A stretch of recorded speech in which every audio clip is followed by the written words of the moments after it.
দুপুরবেলা মেয়ে ঘুমিয়ে পড়েছে, তাই আমি কাজের ফাঁকে আমিও ঘুমিয়ে পড়েছি, কিন্তু একটু পরে ও উঠে গেল।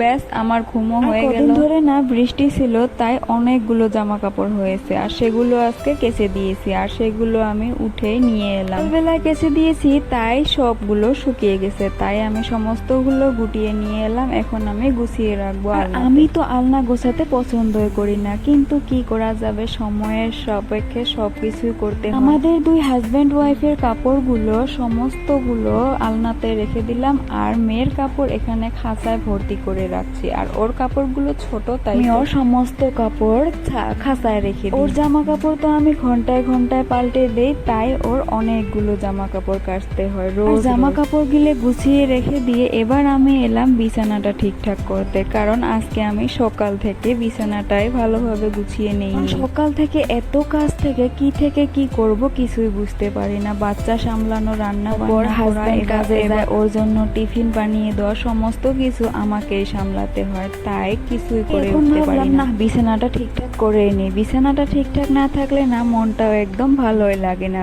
তাই আমি প্রথমেই বিছানাটা ঠিকঠাক করে নিই। এবার আমার ঘর গোছানো কমপ্লিট।